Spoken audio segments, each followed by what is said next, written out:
Success is helping preteen and teen girls get diagnosis they need or have the conversations they need to genuinely just feel more confident in themselves. Don't let the first person or the first 5 or 10 people who say this is a really bad idea or it won't go anywhere, or basically the haters, don't let that stop you, whether you're an entrepreneur, whether you're doing a career change or something like that. If you genuinely believe in your idea, that means going out of your comfort zone. Hi, I'm Sia Kantaria and welcome back to Female Founder Stories, Women at the Top Told by a Teen.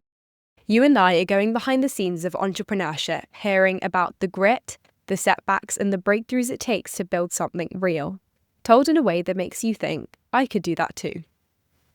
Imagine having a trusted big sister in your pocket. That's what Luna is today. Jasmine Schembri-Stothart co-founded Luna, a global health and well-being app for teens that now supports over 100,000 users in 150 countries. It helps teens track their health, manage their well-being, and get judgment-free advice backed by experts. So Jasmine, welcome to Female Founder Stories. Thank you so much for having me, and that was a great overview. So what made you first decide to turn the idea for Luna into something real, and when did you see that you realize that teenagers really do need this? Yeah, so I guess in terms of the why we did this, really it was based on personal experience. So my personal experience being a teen girl, obviously not in 2025, a few years ago now, and just being curious about my own body and having so many unanswered questions because I felt that the health and well-being information that I got at school didn't really give me everything I needed and wasn't always timely. So you might not always need the information that you were given in your biology class or PSHE class. And really getting to my late 20s and having experienced issues that could have been solved if I had raised the red flags earlier, or if I even knew it was an issue, and if I had that confidence to go and speak to my parents or go and speak to my doctor. And so I just thought there was a huge opportunity to create a platform where preteen and teen girls can get access to timely information in a relatable way, in a judgment-free way, as and when they need it, that goes a bit deeper than what you get at school. So I think that was the personal experience is a huge reason. But then when I was on my master's program at Oxford, I was surrounded by 150 other women from across the world, and they were also saying the same thing, having their own experiences in their late 20s, early 30s of their health and well-being. And they kept saying, if only someone taught me this when I was younger, if someone talked about this. And that again just reconfirmed the need for a product like Luna. Obviously, times have changed since I was a teenager, and really we've moved from this era of lack of information to an era of almost information overload, where you can just get information anytime, whether that's on TikTok or ChatGPT or whatever that looks like. And so I think that makes a trusted platform even more important, because you don't always know if what you're being served on these platforms is real or not real, and what creator to trust and who not to trust. And so that's where we think Luna also steps in there. So if you're unsure where to go to, and if you don't want to ask your parents or a teacher, you can come to Luna instead. So yeah, that's really the why. And then in terms of how I knew teens might want this, well, basically when I had this idea, I decided to go and talk to loads of teenagers at different schools. So I spoke to I think nearly 1,000 teenagers from close to 20 schools across the country, and basically then started getting messages being where can I download the app? Can I help you build it? Can I come to your work experience? And I think this for me was really the sort of, the sort of big seal of approval from teens as well. They actually want, it's not just me who thinks this is a good idea, they actually want a platform like this as well. And I completely agree. There is such a need, even either the too little information or the too much information. I mean, there's so much misinformation on TikTok and Insta, which everyone in our generation is using. So I definitely think that there is a need. And anyone listening, go check Luna out. Please do. And so one other question is, because that there are quite a lot of other health and well-being resources out there, maybe they don't incorporate the amount of health-backed expertise in Luna, but what really makes Luna different to those other apps? Yeah, well, our view is that we are like the first health app really dedicated to preteen and teen girls. Like, yes, there are other health apps out there, other period trackers out there, other mental health apps out there, but they are really geared towards like older women. So often like perhaps teens, like mums, aunties or grandmas. And so the content might not be like quite on point, or like the app design might not look like geared towards this audience. And for us, we just saw a massive gap in the market to serve like 11 to 18-year-old girls. So for us, we really think it's the focus on this target market. But then second to that, the fact that like we're not just a period tracker, like we're not just a mental health app, we're not just something for your skin, like we're actually quite holistic, and we support preteen and teen girls through everything they experience through adolescence. Which again means you don't have to have like 6 different apps on your phone. You can just have like one app that brings it all together. But I don't know, what do you think? Like, have you seen something else like Luna out there on the market for teen girls? No, I haven't. I mean, everyone in like my year, my friends all use Flow as in terms of like a period tracker.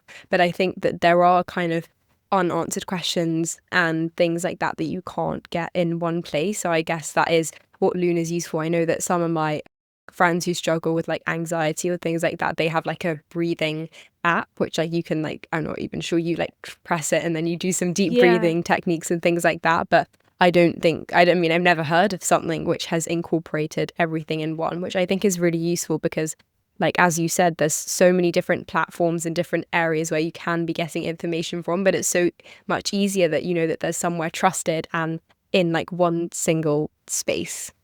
Yeah.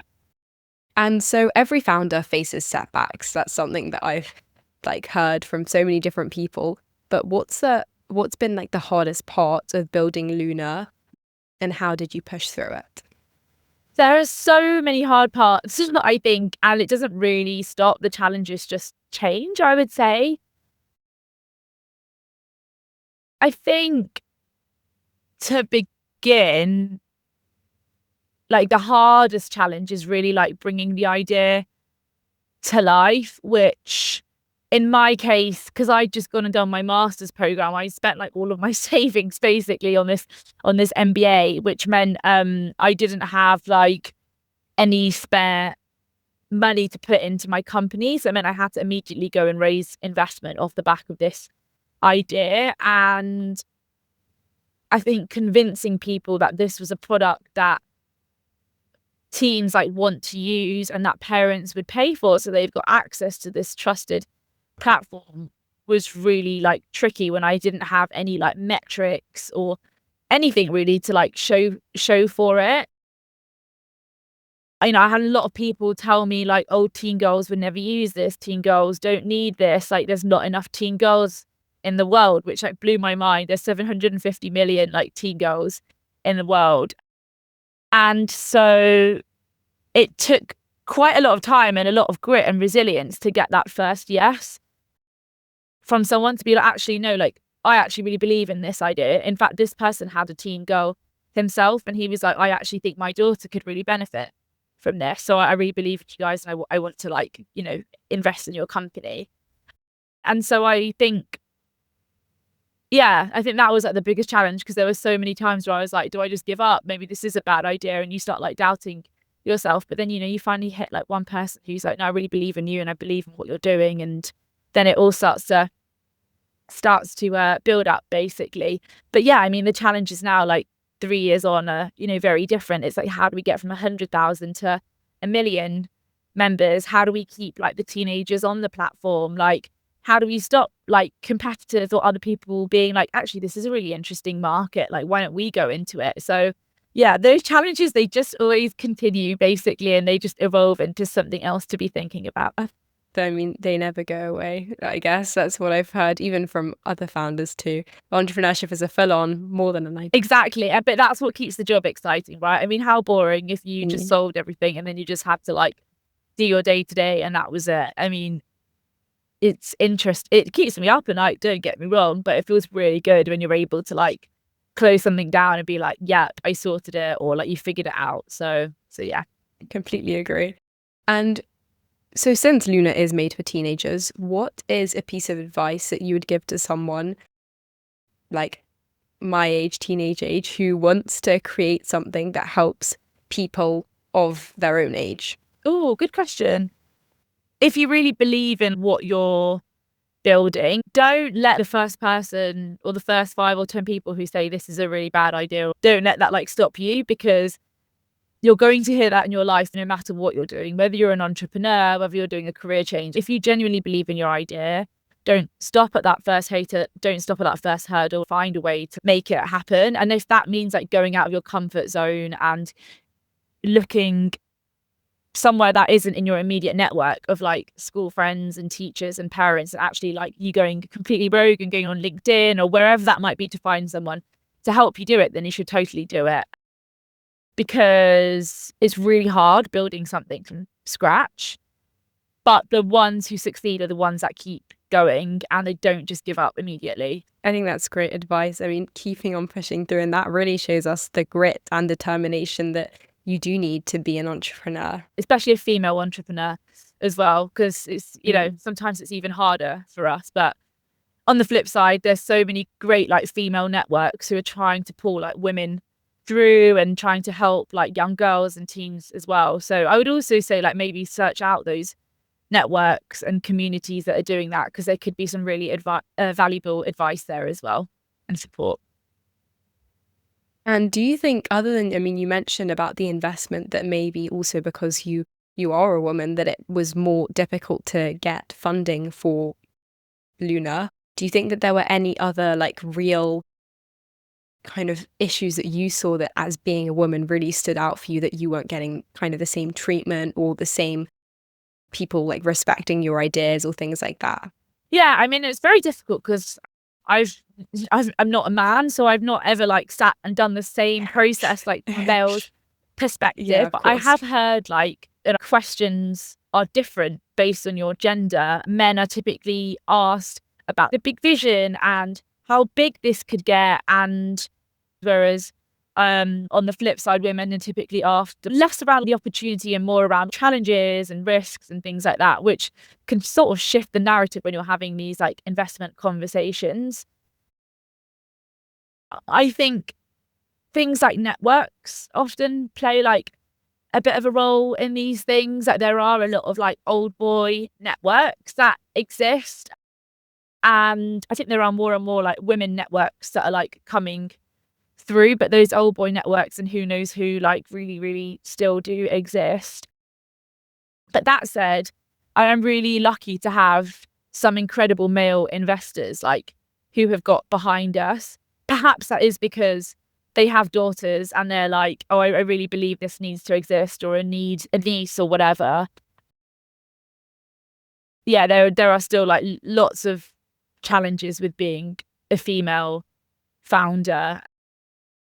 And it's not even just gender. I think like where you went to school makes a difference as well, and who you know makes a difference. What you're building makes a difference. You know, we're not just female founders, we're also building an app for young women who typically like don't have that much money. So, you know, there's also like that as a additional consideration when it comes to raising. But yeah, there's like lots of different factors that come into play. I've also read that often like a man and a woman saying the exact same thing, from the man, it seems like they're really confident. That's what the other colleagues have like said about them, that he's really confident. But for the woman, it's like, oh, she's aggressive, like she's a bit opinionated. Yeah. And so, yeah, I think society still has some changing to do, 100%. but it's definitely getting better. Yeah, exactly. No, it's true. And it's podcasts like this that will hopefully like inspire more people to like step up and like speak out and not be afraid to like put your opinion forward. Yeah, I think what you're doing is like really important to help build that and build that change as well. Like, and what does success look like to you now? So not just in Luna, but in like your day-to-day life. Yeah. Honestly, I think success is genuinely like helping preteen and teen girls get like diagnosis they need, or have the conversations they need to have like with their parents or their teachers, or just to genuinely just feel more confident in themselves. Because if I had this app when I was younger, like it really could have changed like the trajectory of my life. And I mean, or just like it had made me feel so much more confident in so many ways and things like that. And I mean, I can give you an anecdote from like last week where we held a community event, and one of our members came up to me at the end of the event and just said like, thank you so much for what you've built. Like, you helped me go and get a diagnosis from my doctor because like I was having really long period cycles and I thought that was normal. And then I asked Luna, and you recommended to go to the doctor, and that's completely like not normal. And like it was because of your app that I did this. Otherwise I would have just like continued thinking that was normal. So just thank you so much. And I think it's stories like that that make you think, oh my God, wow, yeah, okay.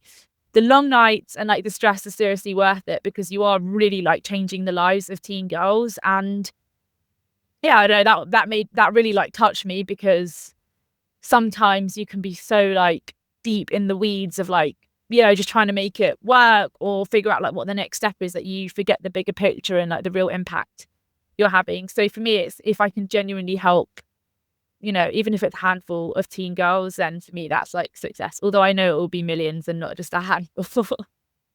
Yeah, well, thank you so, so much for sharing your story. I'm sure everyone listening to this will benefit from your app. And you've really shown me and the audience how like resilient you have to be, and how like when you're really passionate about something, you can make a business out of it, because you really want social change. You want to change things, and you want teenagers to feel more comfortable. And also, having mental health is just as important as physical health. Totally. Like, you have a bad day, like you need to like get yourself back on the right kind of mental track and make yourself feel better. That's just as important as having like an ankle injury or things like that, because they both kind of restrain you in your day-to-day life. But thank you so much for sharing. And for anyone listening, see you next time.